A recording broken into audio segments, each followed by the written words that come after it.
Assalamualaikum warahmatullahi wabarakatuh. Sampurasun. Salam Pancasila. Bismillahi walhamdulillah. Wassalatu wassalamu ala rasulillah. Wa ala alihi wa sahbihi wa mawala amma ba'du. Alhamdulillah wa syukru ala ni'amillah.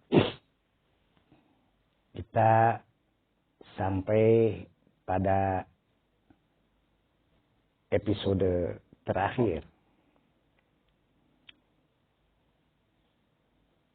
dari serial Baban Pesantren di Tanah Pasundan.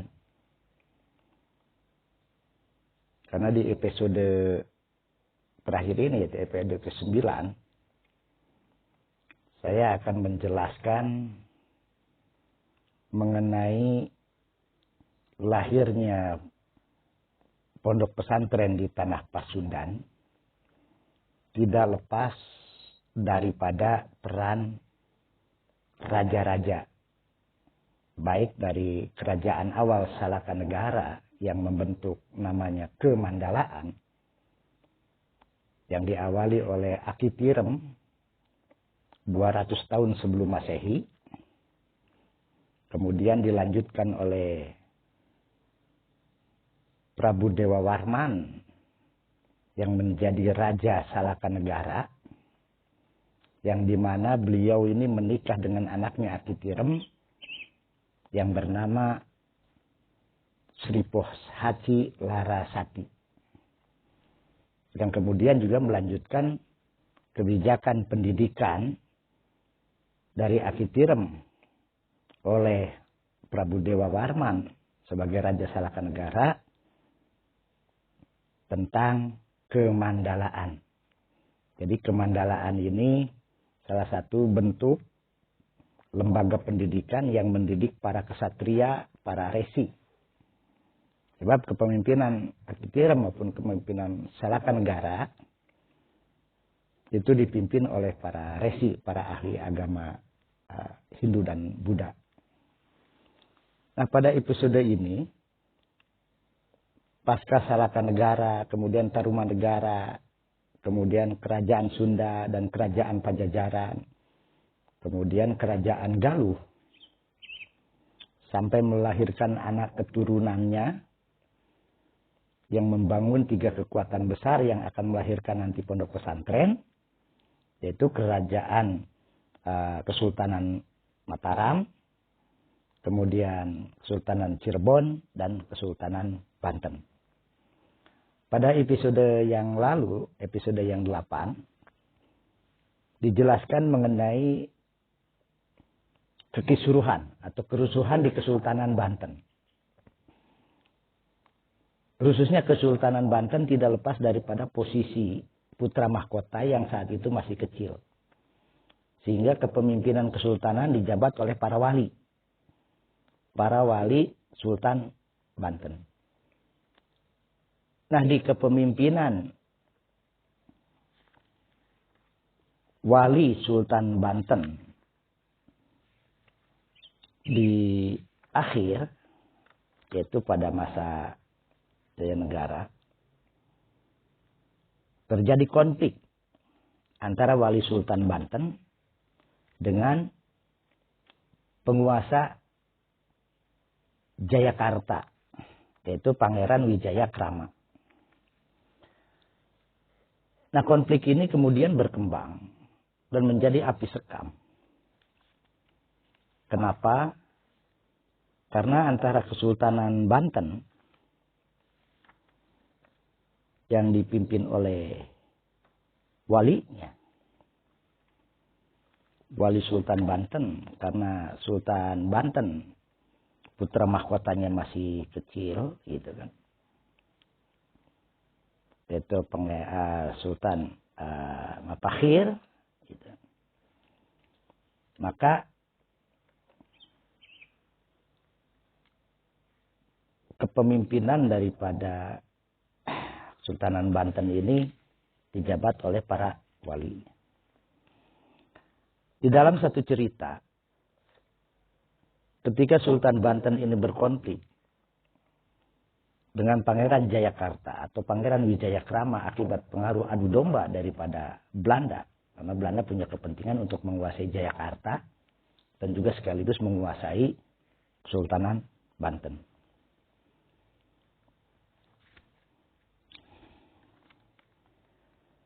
Di dalam satu peristiwa, jadi sebelum saya menjelaskan mengenai konflik antara Mataram dengan Cirebon, ini tidak lepas daripada konflik antara Sultan Wali Banten Rana Manggala dengan Pangeran Jayakarta,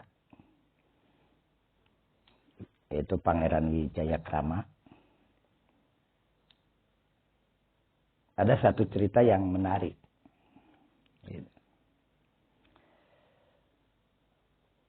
Bahwa sebelum jatuhnya kekuasaan Pangeran Wijayakrama selaku penguasa Jayakarta,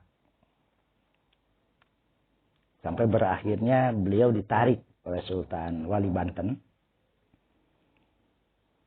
maka kondisi itu dimanfaatkan betul oleh POC. Kenapa? Karena terjadi kekosongan kepemimpinan Jayakarta secara langsung. Sebab ketika Pangeran Jayakarta ini ditarik, kepemimpinan Jayakarta ini langsung ditangani oleh Sultan Banten. Jadi berada di bawah kendali Kesultanan Banten. Nah, karena tidak ada pemimpin secara langsung di Jayakarta, POC membuat satu gerakan. Ini kelicikannya. Yakni merubah isi perjanjian-perjanjian yang telah disepakati antara Pangeran Wijayakrama dengan Peterborough.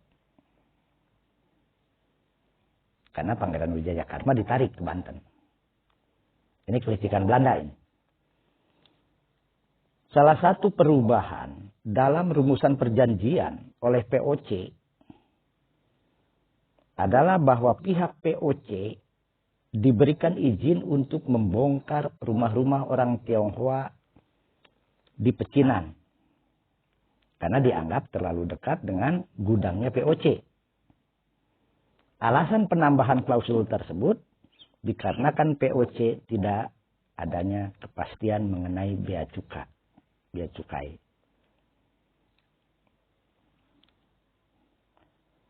Wati yang merupakan pemimpin Pecinan pada masa itu, yang bertugas sebagai saksi dalam perjanjian antara POC dengan Wijayakrama, sekaligus penerjemah antara pihak POC dan Pangeran Wijayakrama. Pada saat Pangeran Wijayakrama ditarik oleh Kesultanan Banten dan kekuasaan kepangeranannya di Jayakarta dikendalikan langsung dari Banten, Pangeran Rana Manggala yang saat itu menjadi Sultan kewalian atas nama Sultan Matakhir membunuh Wating. Jadi Wating ini ketua Pecinan ini dibunuh akibat daripada provokasi adu domba daripada Belanda. Nah, Gubernur Peter Yun Kun dari Maluku ke Jayakarta pada tanggal 30 Mei 1619 mendapat kabar baik bahwasanya Wating sebagai saksi ini sudah dibunuh oleh Sultan Banten, Sultan Wali Banten, Pangeran Rana Manggala. Jadi saksi satu-satunya mengenai perjanjian Wating ini dibunuh. Oleh karena itu Gubernur Jenderal Belanda yang saat itu jabat Jan Peter Yun Kun langsung ke Jakarta. Jadi ke Jayakarta dari Maluku dengan membawa pasukan yang sangat besar. dari Maluku.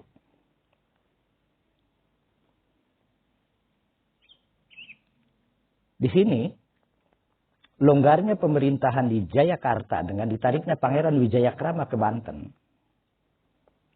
segera dimanfaatkan oleh Gubernur Jenderal Belanda Jan Pieter Jonkun. Akhirnya gubernur ini mampu menguasai Jayakarta. Karena berdasarkan perjanjian ada klausul yang dirubah dan ditambahkan oleh POC oleh Belanda. Yang sesungguhnya tidak ada dalam perjanjian awal antara POC dengan Wijayakrama atau Pangeran Jayakarta saat itu.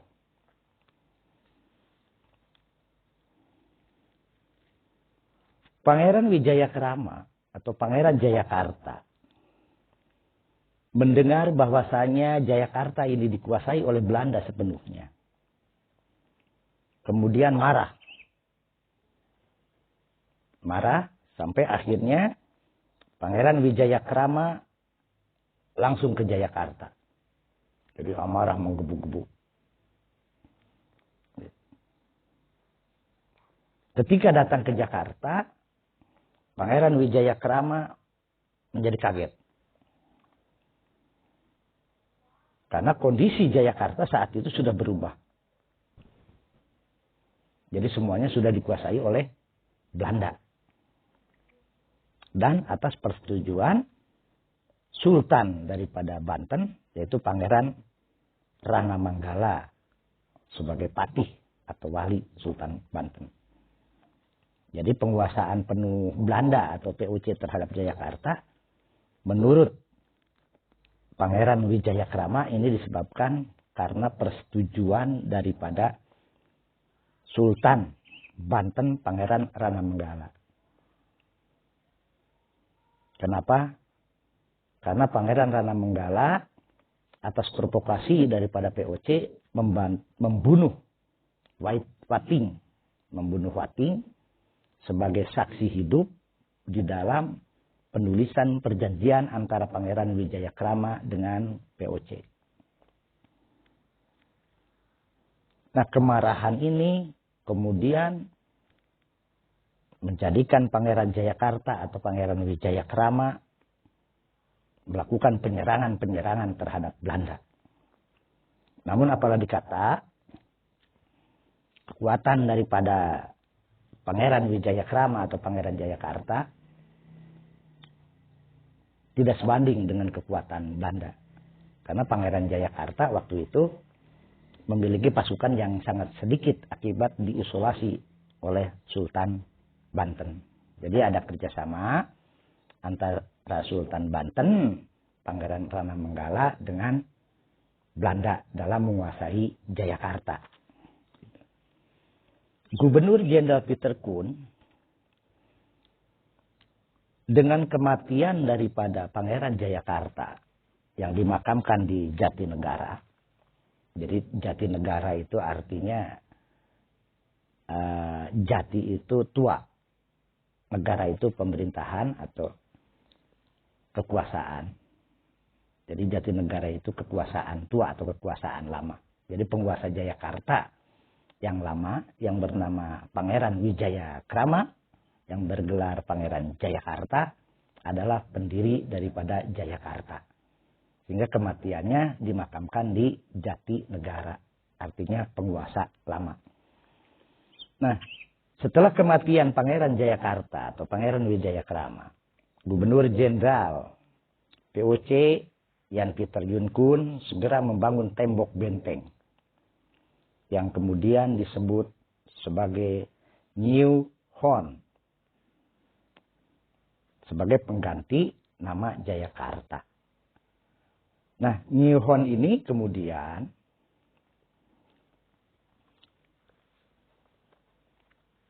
di kemudian hari para petinggi POC lebih memilih nama Batavia yang berarti tanahnya orang-orang Batav. Orang-orang Batav itu artinya pada zaman Romawi. Nah, Nama Batavia ini berarti tempat tinggal Bata atau Bato, pahlawan suku. Pemilihan nama Batavia sebagai nama sebuah wilayah tidak hanya disematkan kepada Jayakarta saja. Akan tetapi juga disematkan kepada wilayah-wilayah yang dibangun Belanda di Amerika dan Suriname. Jadi nama Jayakarta ini dirubah oleh Gubernur Jenderal Jan Pieter Joen Koen dari Jayakarta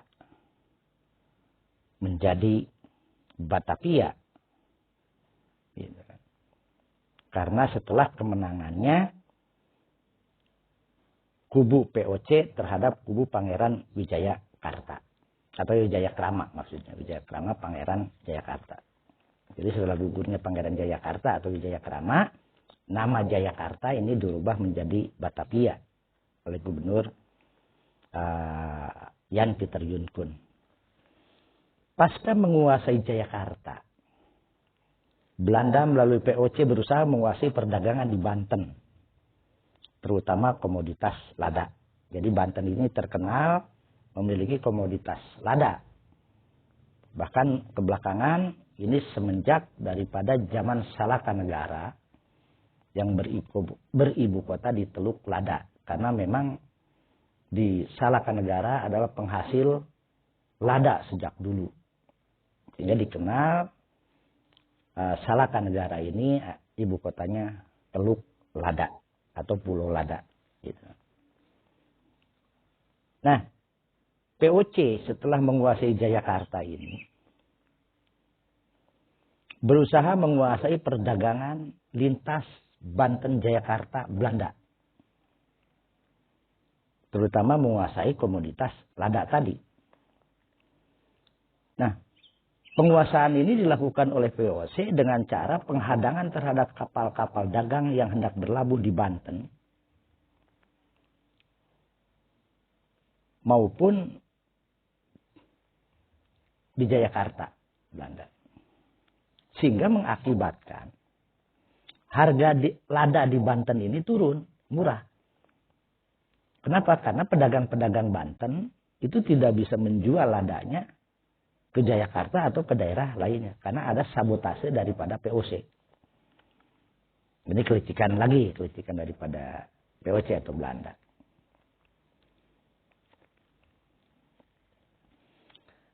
Nah, cerita ini nanti akan berimbas kepada kesultanan-kesultanan yang memiliki hubungan dengan Banten, yaitu Cirebon dengan Mataram. Mari kita lihat situasi di Cirebon. Pasca Belanda menguasai Jayakarta dan perdagangan lada Banten. Di Cirebon, setelah Sultan Jainul Arifin meninggal dunia pada tahun 1649, pemerintahan Kesultanan Cirebon dilanjutkan oleh cucunya yang bernama Pangeran Rasmi atau Pangeran Abdul Karim. Karena ayah Pangeran Rasmi yaitu Pangeran Seda Inggayam atau Panembahan Adiningkusuma meninggal lebih dulu. Pangeran Rasmi kemudian menggunakan nama gelar ayahnya almarhum, yaitu Panembahan Adiningkusuma, yang kemudian dikenal dengan sebutan Panembahan Giri Laya atau Panembahan Ratu yang kedua. Panembahan Giri Laya pada masa pemerintahannya ini terjepit di antara dua kekuatan kekuasaan,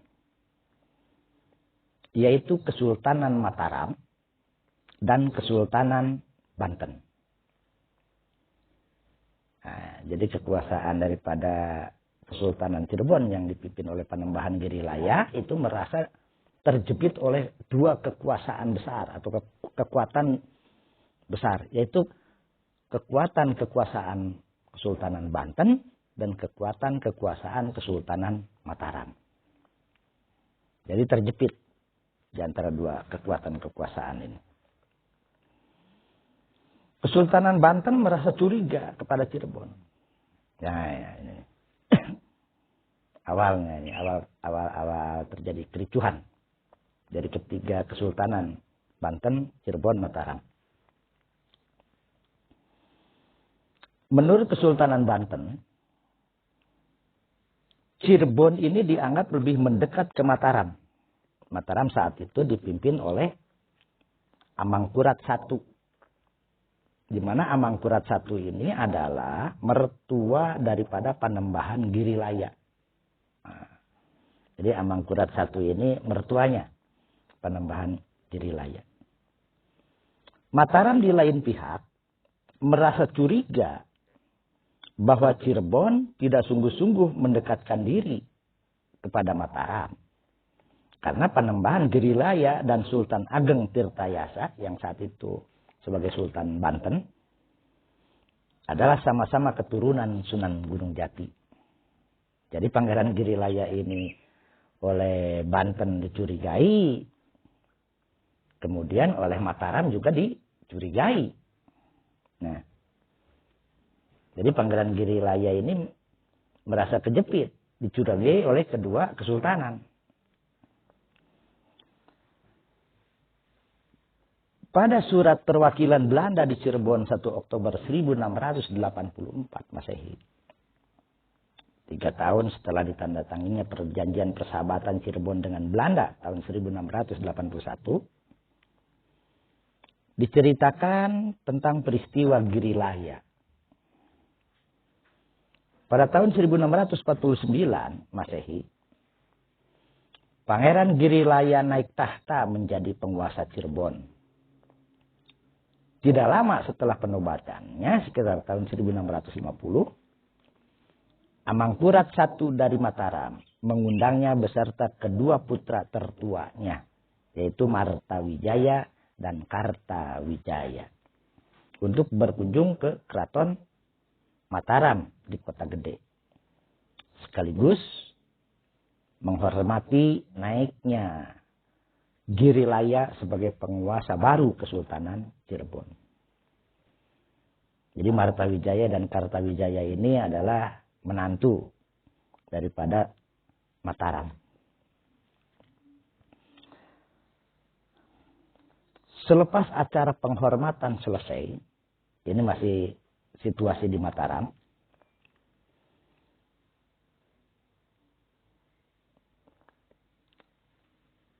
Panembahan Girilaya bersama dua putranya dilarang kembali ke Cirebon. Jadi disandra Pangeran Girilaya, Martawijaya, dan Kartawijaya. Disandra, tidak boleh kembali ke Cirebon. Dan harus tinggal di lingkungan Mataram hingga kematiannya. Jadi dipenjaralah, dihukum. Karena apa? Karena Mataram curiga terhadap Panembahan Girilaya yang cenderung membantu Banten. Sebab waktu itu Mataram dengan bantuan Belanda menyerang Banten. Dan Cirebon diduga oleh Amangkurat I Mataram ini berpihak kepada Banten. Sehingga dalam kesempatan tertentu Pangeran Girilaya beserta para anaknya yang menjadi menantu daripada Amangkurat diundang, kemudian dipenjarakan di Mataram sampai akhir hayatnya. Sultan Abdul Karim Pangeran Girilaya atau yang dikenal dengan nama Panembahan Ratu Pakungwati II meninggal tahun 1666. Ada yang menyebutkan meninggal tahun 1662.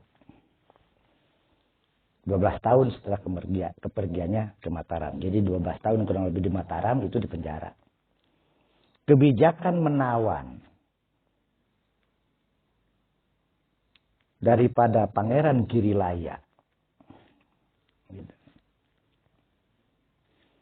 itu menjadi kebijakan Amangkurat I, kebijakan politik pimpinan Mataram atau pemimpin Mataram Amangkurat I terhadap para penguasa di pantai utara, di pesisir, termasuk Cirebon.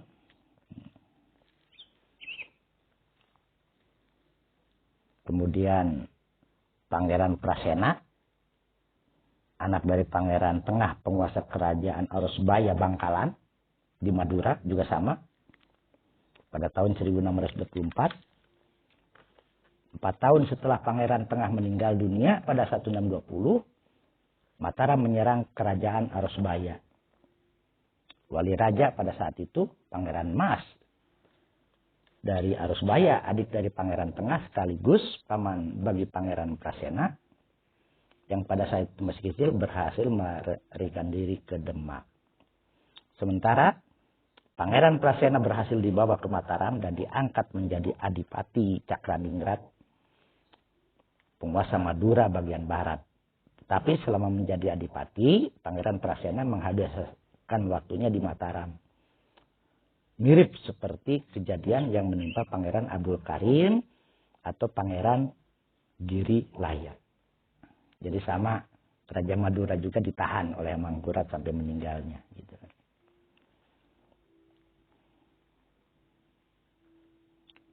Nah, makamnya di Bukit Girilaya dekat makam Raja-Raja Mataram di Imogiri, Bantul.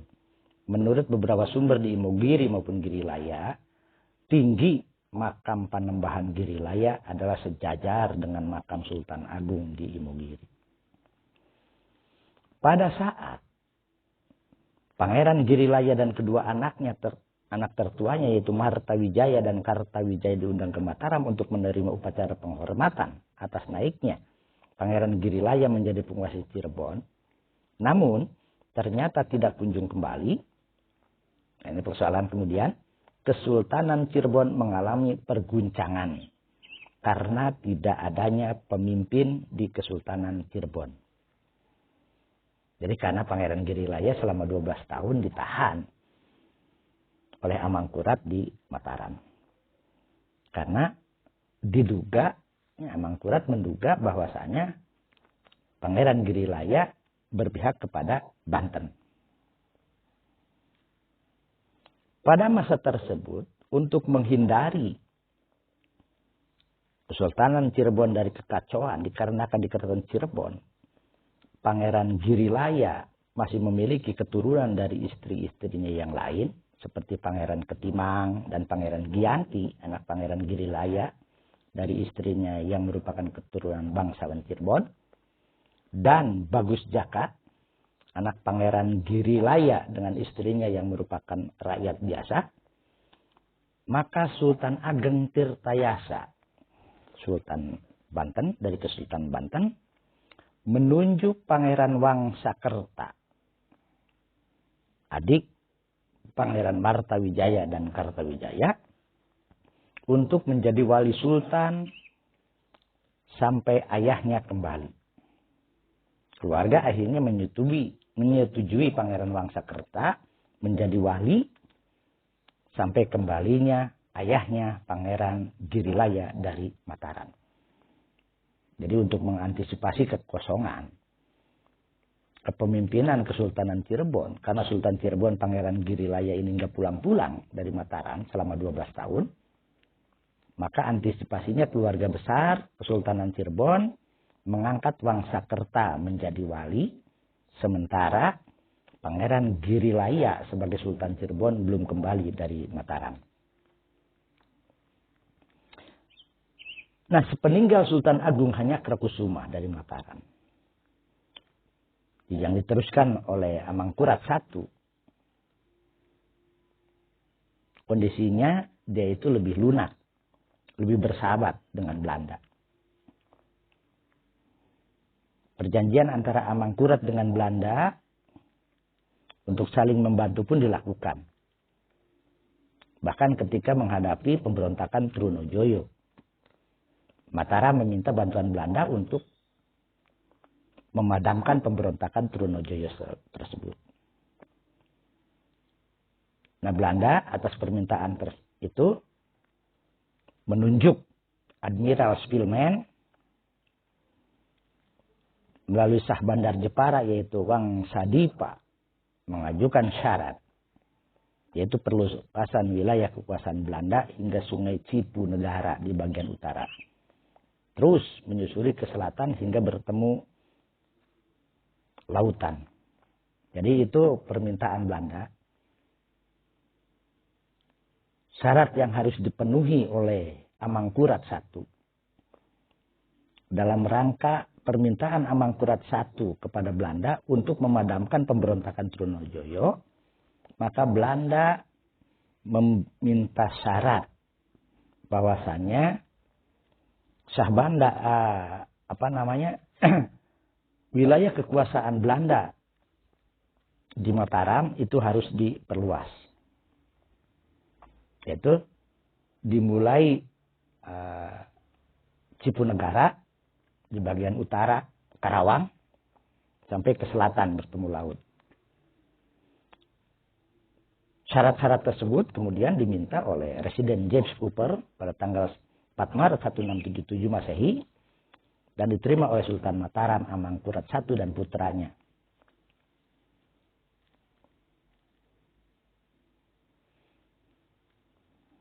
Jadi itu persyaratan yang diminta oleh Belanda. Kalau persyaratan itu diterima, maka siap Belanda membantu Amangkurat I, membantu Mataram untuk memadamkan pemberontakan Trunojoyo. Nah, sebagaimana diketahui, beberapa bulan sebelum Trunojoyo merebut ibu kota Mataram, tanggal 28 Juni 1677, dan membebaskan putra-putra Pangeran Girilaya yang ditahan oleh Mataram, yaitu Martawijaya dan Kartawijaya. Jadi syarat-syarat itu diberikan oleh Belanda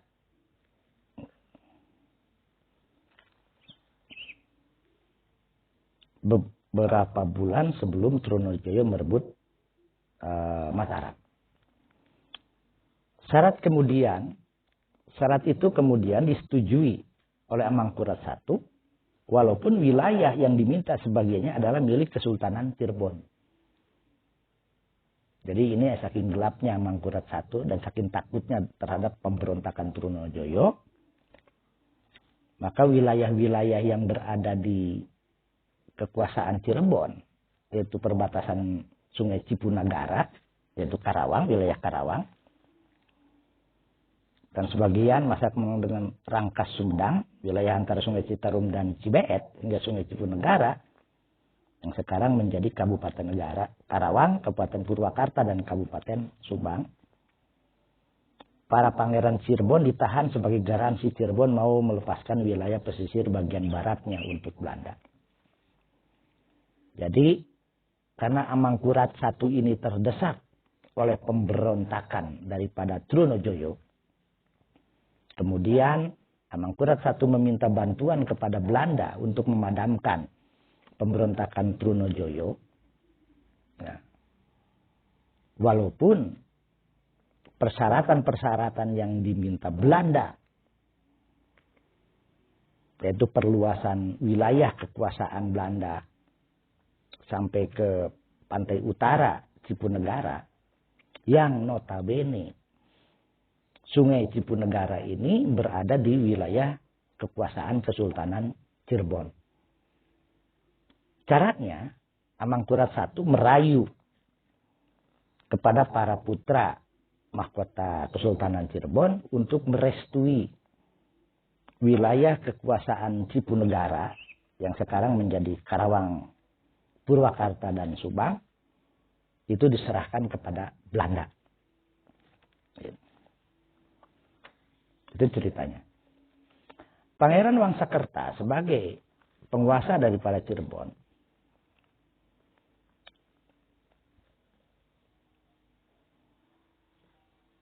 diundang oleh Amangkurat I untuk menyetujui diserahkannya Sungai Cipunegara kepada Belanda. Nah, ketika Pangeran Wangsakerta ini diundang ke Mataram atas nama Wali Kesultanan Cirebon untuk menandatangani persetujuan, ternyata ditahan juga oleh Amangkurat I. Kenapa? Ya karena tadi untuk menyetujui perjanjian antara Mataram dengan Belanda. Karena Belanda meminta Cipunagara sebagai wilayah kekuasaan Cirebon harus diserahkan kepada Belanda. Oleh karena itu Amangkurat memanggil Sultan Cirebon, Pangeran Wangsakerta, untuk datang ke Mataram. Namun sayang di Mataram ini ya disabotase, ditahan, sehingga tidak kembali ke Cirebon cukup lama.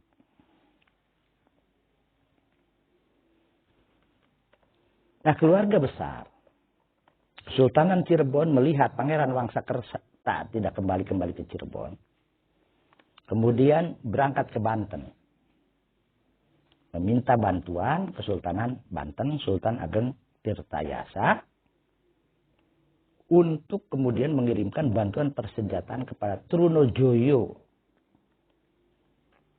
Tujuannya adalah agar Mataram membebaskan para pangeran Cirebon yang ditahan oleh Amangkurat I.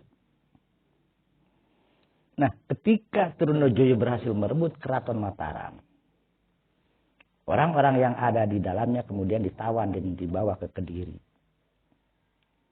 Awalnya Trunojoyo tidak mengetahui bahwa Pangeran Cirebon ada di antara para tahanan yang dibawa ke Kediri. Setelah memeriksa para tahanan yang berasal dari Mataram dan menemukan para pangeran Cirebon, Trunojoyo kemudian membebaskan mereka dengan hormat dan mengirimkannya ke Kesultanan Banten. Jadi Trunojoyo berhasil membebaskan pangeran-pangeran Cirebon karena ditahan atau ditawan oleh Sultan Mataram Amangkurat I. Posisi Cirebon yang sedang lemah pada saat itu, ditambah dengan kosongnya kursi sultan, dan hanya diisi oleh seorang wali sultan saja, membuat Kesultanan Cirebon belum bisa merebut kembali wilayah Karawang yang direbut Belanda secara ilegal dan paksa dengan bantuan Amangkurat I dari Mataram. Sehingga ketika kedua pangeran Cirebon kembali dari Banten dan mewarisi Kesultanan Cirebon dengan nama Kasepuhan dan Kanoman, jadi Martawijaya dan Kartawijaya, gitu.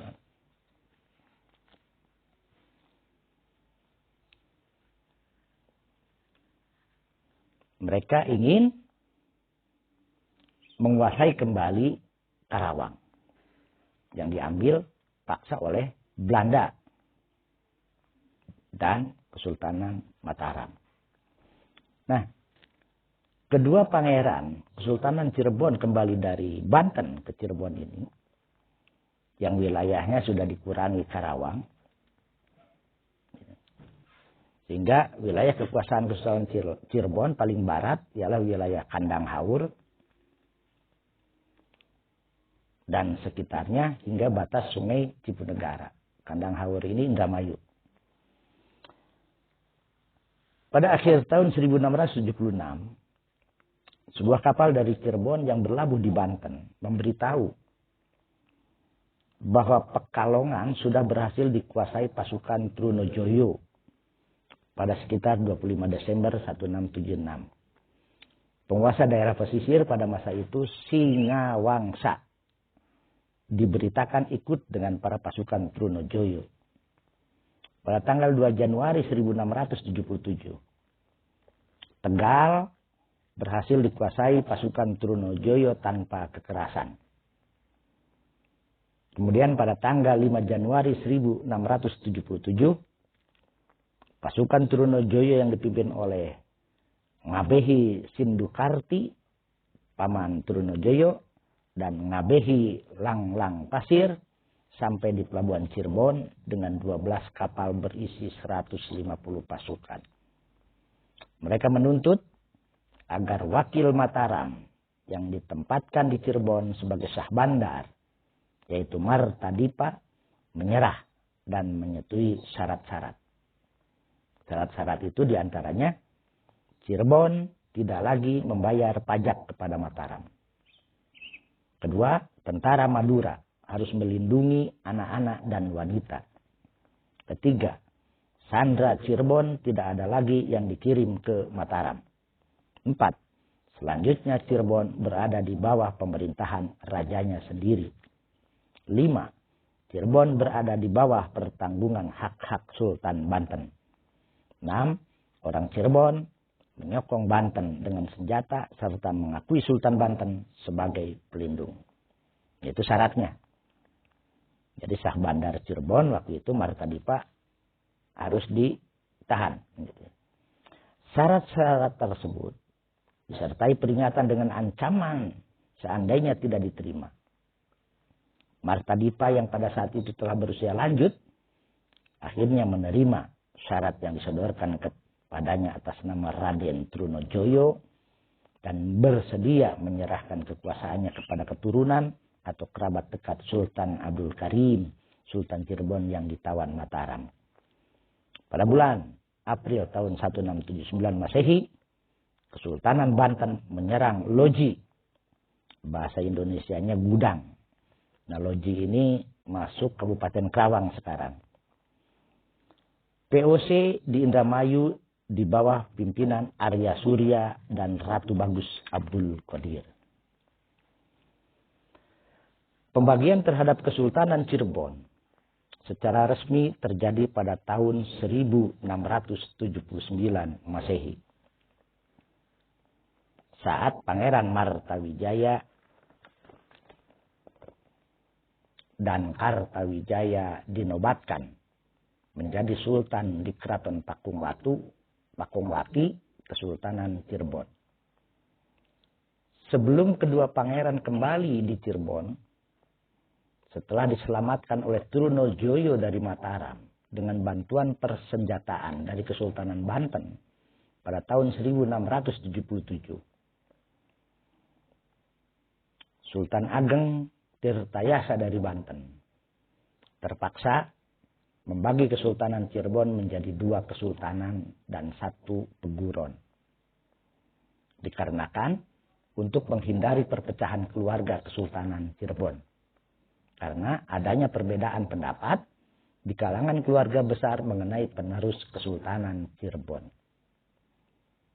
Pendapat keluarga besar terbelah dan mendukung ketiganya, yaitu Martawijaya, Kartawijaya, dan Wangsakerta untuk menjadi penguasa.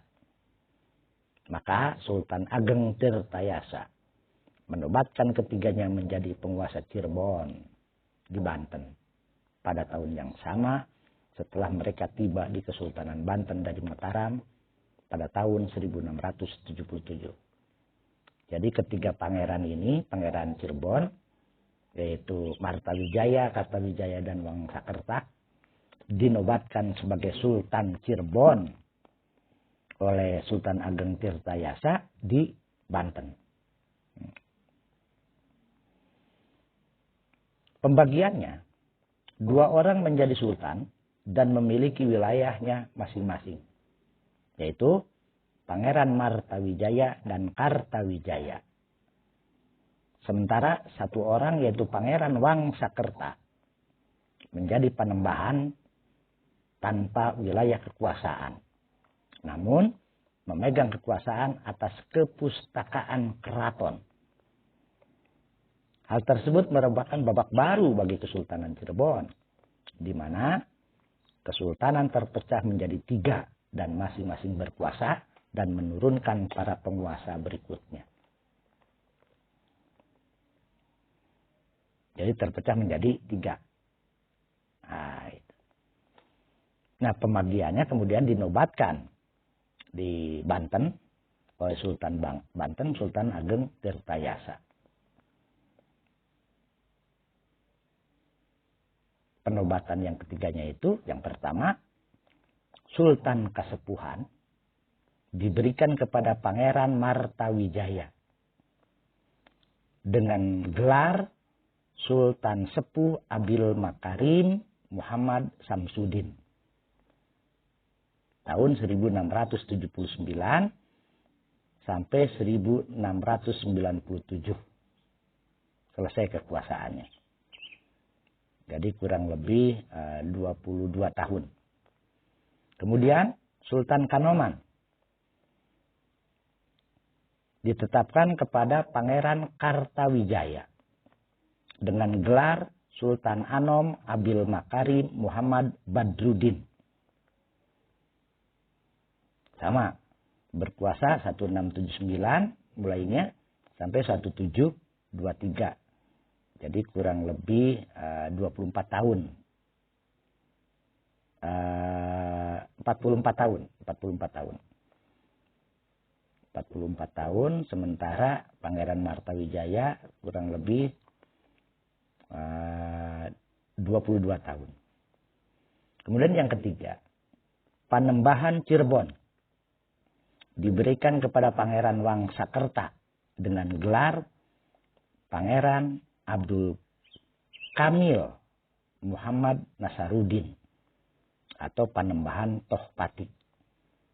Berkuasa tahun 1679 ditetapkan dan berakhir 1713. Lumayan agak lama. Sekitar 30 sampai 40 tahunan. Nah, perubahan gelar dari Panembahan. Dulu ada Panembahan Girilaya. Menjadi sultan bagi dua putra tertua Pangeran Girilaya. Dilakukan oleh Sultan Ageng Tirtayasa. Karena keduanya dilantik menjadi Sultan Cirebon di ibu kota Banten. Nah ini menarik. Jadi pembagian kekuasaan 3 kesultanan. Gitu. Antara Kesultanan Kasepuhan, Kesultanan Kanoman, dan Kesultanan Cirebon. Dilakukan di Banten oleh Sultan Ageng Tirtayasa. Sehingga diganti tadinya dari Panembahan menjadi sultan. Sebagai sultan, artinya mereka mempunyai wilayah kekuasaan penuh. Rakyat dan keraton masing-masing. Pangeran Wangsakerta tidak diangkat menjadi sultan. Melainkan hanya Panembahan. Artinya ia tidak memiliki wilayah kekuasaan atau keraton sendiri. Akan tetapi berdiri sebagai keprabon atau paguron, yaitu tempat belajar para intelektual keraton Cirebon. Nah, setelah kejadian tersebut, pemerintah kolonial Belanda semakin dalam ikut campur dalam mengatur Cirebon. Sehingga semakin surutlah peranan dari keraton-keraton Kesultanan Cirebon di wilayah kekuasaannya. Puncaknya terjadi sekitar tahun 1906 dan 1926 Masehi, di mana kekuasaan pemerintahan Kesultanan Cirebon secara resmi dihapuskan dengan disahkannya Gemeente Cirebon, kota Cirebon yang mencakup luas 1.100 hektar dengan penduduk 20.000 jiwa. Tahun 1942, kota Cirebon kembali diperluas menjadi 2.450 hektar. Jadi, kekuasaan Belanda terhadap Kesultanan Cirebon, karena dulu Belanda menguasai wilayah-wilayah kekuasaan Cirebon, terutama wilayah yang berbatasan dengan Kali Cipunegara atau Sungai Cipunegara yang membawahi Karawang, Purwakarta, dan Subang, maka kekuasaan Belanda semakin kuat di Kesultanan Cirebon. Sehingga pada tahun 1942 Cirebon diperluas kekuasaannya. Karena kekuasaan Cirebon, kesultanannya secara resmi sudah dihapuskan oleh Belanda. Jadi sudah dihapuskan. Pada masa kemerdekaan, wilayah Kesultanan Cirebon menjadi bagian yang tidak terpisahkan dari Negara Kesatuan Republik Indonesia. Secara umum, wilayah Kesultanan Cirebon tercakup dalam kota Cirebon dan Kabupaten Cirebon. yang secara administratif masing-masing dipimpin oleh pejabat pemerintah Indonesia, yaitu wali kota dan bupati. Bupati Cirebon saat ini Pak Imron, yang sudah 2 periode mungkin memimpin Kabupaten Cirebon ini. Kesultanan Cirebon sebagai pusat keagamaan Islam tercermin dari banyaknya karya seni dan sastra yang bernuansa Islami, yang tumbuh seiring dengan perkembangan Kesultanan Cirebon. Naskah-naskah kuno Cirebon yang memuat tentang sastra biasanya ditulis dengan menggunakan aksara pegon ataupun Jawi. Berdasarkan isinya, naskah Cirebon bisa dikategorikan ke dalam 13 kategori, yaitu sejarah, silsilah, wayang, sastra, ajaran agama, doa-doa, cerita Islam, primbon, pengobatan umum, mantra, hukum, dongeng, legenda, dan lainnya. Termasuk jimat, adat istiadat, dan pelajaran asmara. Naskah kuno di Cirebon juga ada yang memuat tentang tasawuf yang ditulis oleh ahli agama dari kalangan keraton, yaitu Pangeran Muhammad Nasiruddin Wangsakerta. Jadi Wangsakerta ini sastrawan. Dan Pangeran Kaharudin Arya Cirebon. Selain di keraton, naskah kuno, mushaf Al-Quran, dan kitab-kitab fikih juga dapat ditemukan di pesantren-pesantren yang ada di wilayah Kesultanan Cirebon. Seperti pesantren Buntat yang didirikan oleh Ki Muqayyim yang merupakan seorang qodi dari Kesultanan Kanoman. Oleh karena banyaknya naskah-naskah yang memuat tentang segala hal yang berkenaan dengan sendi kehidupan manusia, dari mulai pelajaran agama, hukum, hingga masalah asmara, maka wilayah Kesultanan Cirebon disebut sebagai pusatnya kebudayaan. Dari sini kita akan menuju pada episode yang selanjutnya tentang kelahiran dan berkembangnya daripada pondok pesantren. Kenapa? Karena sejak Cirebon ini dipimpin oleh Walang Sungsang, dilanjutkan oleh Sunan Gunung Jati, kemudian dilanjutkan oleh Fathahilah, kemudian dilanjutkan oleh Pangeran Pasarean, sampai akhirnya Kesultanan Cirebon terbagi menjadi 3, yaitu Kesultanan Kasepuhan, Kesultanan Kanoman, dan Kesultanan Panembahan Kacirebonan. Sampai hari ini, maka kita bisa melihat sesungguhnya pondok pesantren mulai berkembang, mulai dirintis di wilayah Cirebon secara formal melalui dukungan daripada para sultan yang dimulai dari Walang Sungsang sampai ke Sunan Gunung Jati dan berakhir pada Pangeran Martawijaya di Kesultanan Kasepuhan, Pangeran Kartawijaya di Kesultanan Kanoman, dan Pangeran Wangsakerta di Kesultanan Panembahan Cirebon.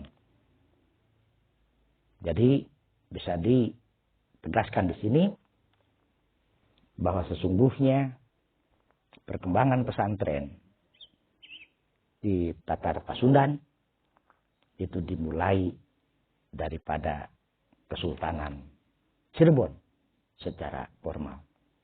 Hal itu dibuktikan sampai hari ini di Kesultanan Cirebon banyak karya-karya sastra, baik yang berkaitan dengan agama, dengan tasawuf, dengan sejarah, dengan silsilah, dengan doa-doa, dan lain sebagainya, itu ditulis oleh para pangeran di Cirebon, di Kesultanan Cirebon. Oleh karena itu, di episode yang ke-9, episode yang dikatakan sebagai episode terakhir, yang menjelaskan mengenai peran raja-raja di daerah Sunda terhadap berdiri dan berkembangnya pondok pesantren di tanah Pasundan. Oleh karena itu, di episode yang selanjutnya dalam serial Babat Pesantren di Tanah Pasundan, kita akan memulai cerita mengenai pesantren yang ada di wilayah Pasundan dengan diawali oleh cerita ringkas mengenai Babat Pesantren di Tanah Pasundan yang diawali dari Kabupaten Kerawang tahun 1410 oleh Syekh Kuro atas bantuan Panglima Cheng Ho. Jadi Syekh Kuro ini adalah orang Cina Muslim yang mendirikan pengajian semacam kemandalaan seperti zaman Akitirem pada 200 tahun sebelum Masehi dan seperti zaman Kerajaan Salakanegara pada tahun 130 oleh rajanya Dewa Warman.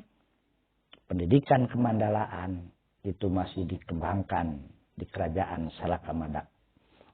Salakanegara dan sampai akhirnya hubungan antara Nusantara Jawa khususnya dengan Cina masih berlanjut terus.